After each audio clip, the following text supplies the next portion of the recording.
on the phone right now, and I said it, 10:55. He's a radio guy. John Bell on the phone. John Bell, what's going on? Hey, Eddie, what's up? Holy shit, it's John Bell. How you doing, man? Man, I'm doing good. How the hell are you doing? That's the real question. I am doing great. I'm trying to learn how to sleep later in the morning. It's not working yet, but I'm working on it. Oh, man. So what? All right, let's just start. How long were you at Z100? I was there from day one, so it actually boiled down to about 27 years. Jesus.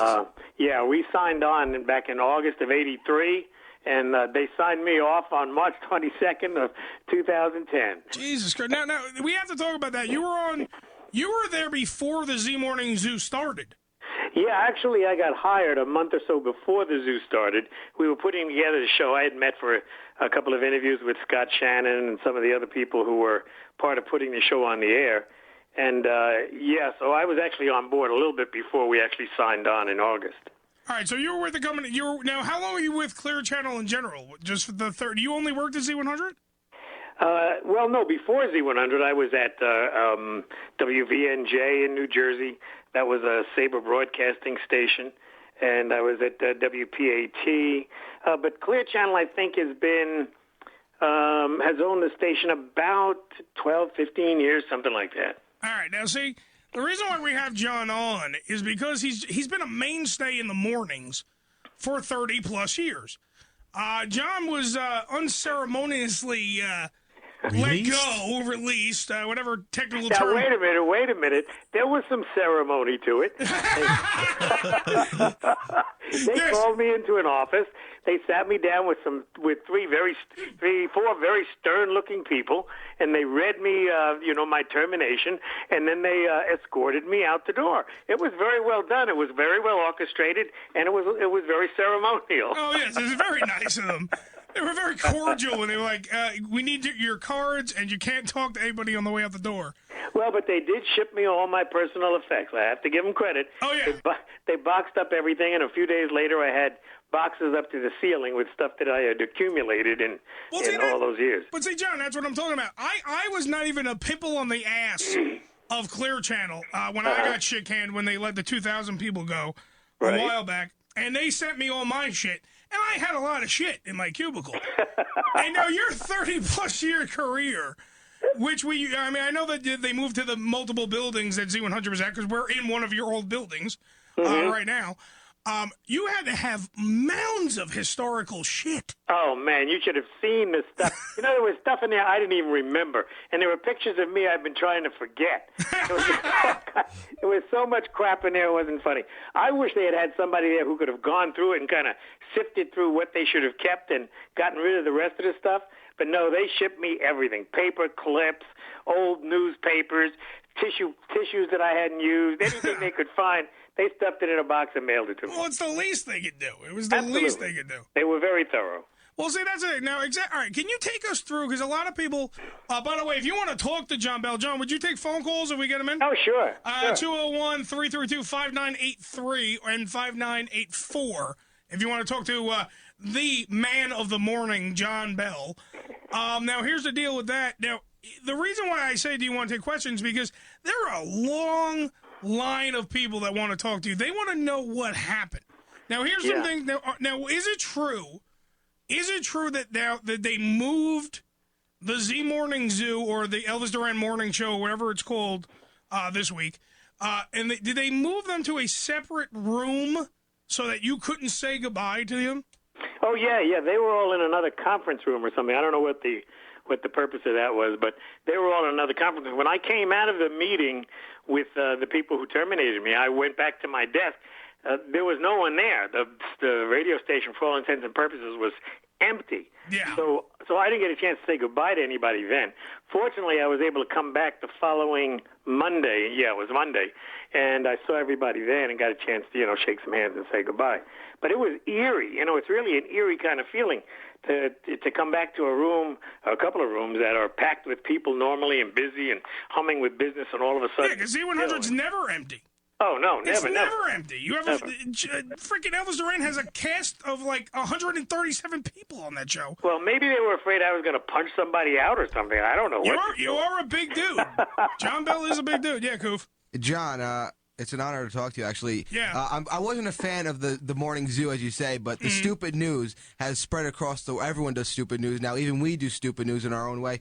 It's an honor to talk to you for that reason. But it's a great feature. It's a great feature. Yeah. I'm curious. Do you have any ill will towards Elvis Duran and the crew for not really standing up for you? Because I'm sure they could have some say and help bring you back or something along those lines. Well, the truth is, I don't know what actually went on. I know that Elvis wanted to be in the meeting when I was terminated, but they wouldn't allow him to be. So, who knows what he could have or would have tried to do that morning. And since then, I know that all these people on the show are sympathetic about my loss. Whenever I get a chance to talk to any of them, they all, everybody expresses their sorrow and how much they miss me and all that. So I really, I don't know what went on behind the scenes before I actually left. I have a feeling that those people who could put up a fight probably did. Those people who didn't care probably didn't.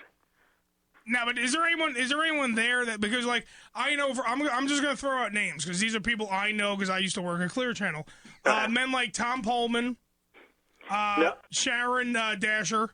Yeah, Tom and Sharon were two of the people who were in the termination meeting, and I guess it was their job to make it all official.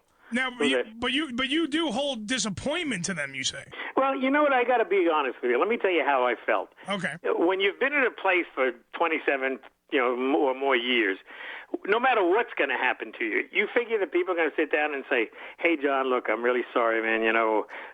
Man to man, this is what we got to do. That kind of thing."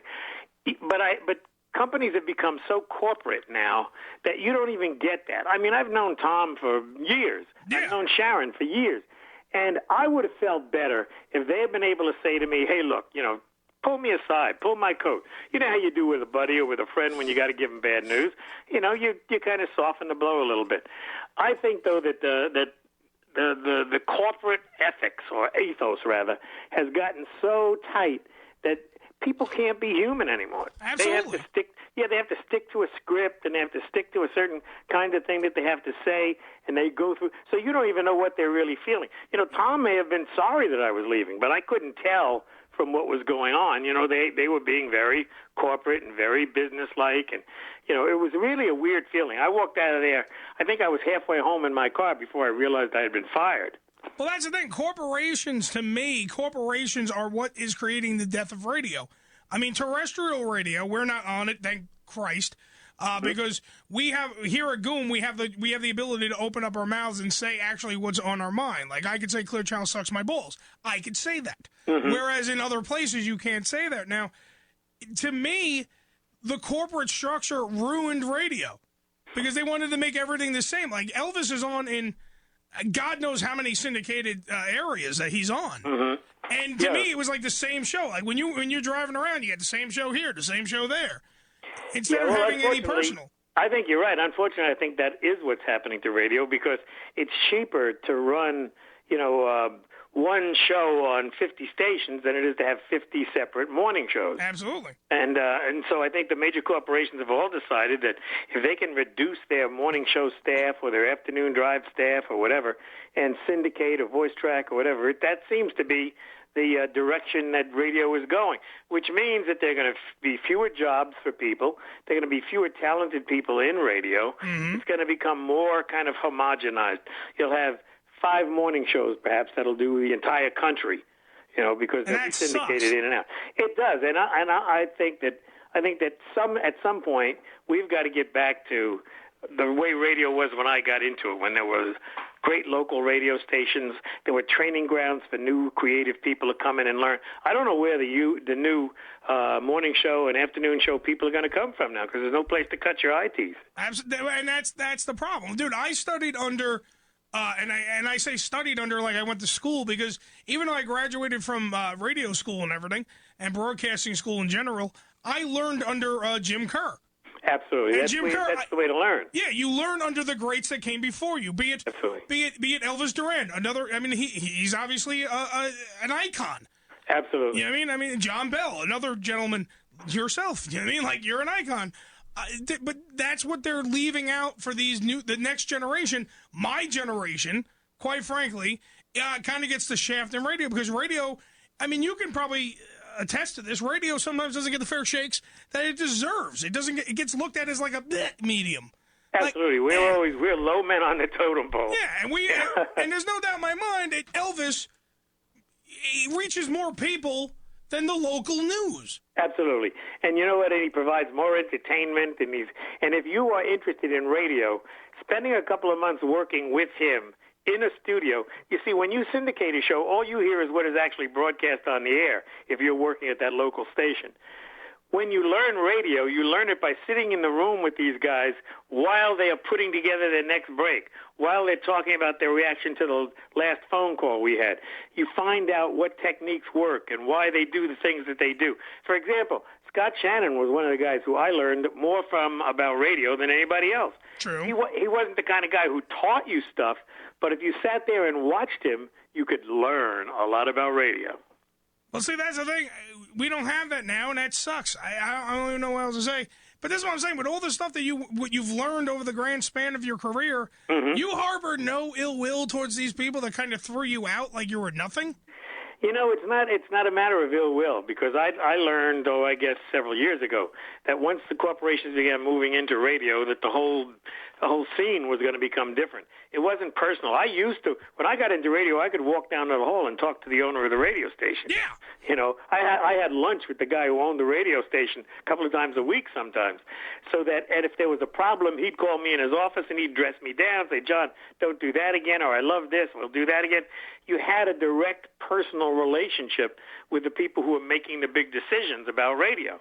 Once it became corporate, you know, you don't talk to those people. They don't even know who I am half the time. I think I am a number on a budget sheet. Yeah. You know, and somebody says, okay, this guy's making X number of dollars. We'll get rid of that. That'll reduce the budget by 8%. You should have hired one of the 13 other staff members on the show, though, and not you.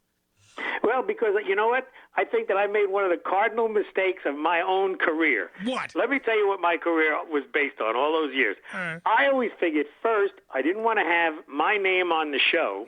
I didn't want it to be the John Bell morning show, because those guys get bumped with regularity. I mean, I've been through 7, 8, or 9 of them.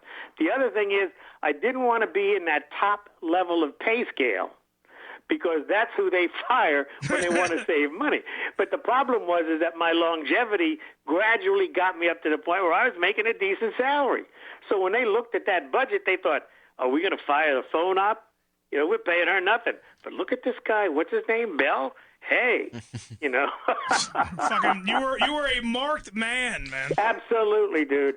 I made a mistake. I started making real money. And, you know, you're not supposed to do that in radio. Yeah, Danny. Yeah, this is what I'm saying. So they should have fired 4 freaking phone screeners that Elvis had, and that way your freaking salary didn't look too crazy. Well, you know what I think part of the problem was too, Eddie, is that I don't think they knew what kind of an impact I had on that audience over all those years. You know, I made a lot of friends, and I had a lot of followers, and I had a lot of people who appreciated what I had to say and loved listening to me in the mornings. My contributions were the kinds of things they looked forward to. And I don't think corporate knew that, and I don't think a lot of people knew that. I think they thought, who's this old dude? He's been hanging around here long enough. Let's get rid of him. You know, who the hell needs Bell on the air? Now, wait. You're bringing up age. You think it was age discrimination? No, not really. I don't think they ever understood why I was still popular on the air. I think because you're John fucking Bell. That's why you were popular. It's the same way like Jim Effin Kerr, is popular, and even Absolutely. Scott Shannon, even though he needs a walker, that guy's freaking popular. He mumbles, he's still freaking popular because you guys are the mainstays. It's who people watch and listen to, and you are who we woke up in the morning to. I mean, as gay as that sounds. Even more important than that, Eddie, I think we were the guys who were going to pass the torch to your generation. Yeah. You know, and that's why they should have kept us around. That's our real value. Yeah, we got fucked. Yeah, is to work with generation. people like you and to work with other young people in radio and let them, pay attention to what we're doing and develop their own skills, get their own chops smartened up because they're listening to people who've been there and done that. I'm trying, John. I'm trying. Getting rid of all the guys who have been around for a while because their salaries have gotten up to a certain point is ridiculous because that's where you learn your craft, man. You learn it from the people who've been doing it. All right, John, before we say farewell, I mean, unless you want to stay on, we can go to break. See, that's the thing about Goom Radio. If I want to take a break and then have you stay on. It's up to you. It's whatever you want to do. But before we do anything, I do have to ask if you would just grace us with the fact of saying, just tell us, just tell me I'm listening to the stupid news. Can you do that for me? Sure, I can. Go ahead. Okay, here we go. All right, Eddie, and everybody out there on Goom Radio. This is John Bell with today's edition of Stupid News. Yes! John motherfucking Bell! God, I missed that in the morning. Son of a bitch. Take care, guys. And look, anytime, give me a call. I'd be happy to chat with you guys. And if you follow up on this other thing, Eddie, let me know. I'll be happy to come down and talk to you. Absolutely. JohnBellToday.com, right? That's it. That's where you can keep up with what I'm doing. Make sure I haven't retired or run away or hidden in the Himalayas. I'm still out there, and I'm still looking to do something and work with people. All right, before you go, John, this room better start clapping. John motherfucking Bell, formerly of Z100, number one in your hearts and number one in your programs, ladies and gentlemen. Thanks, John Bell, John. thank you very much, man.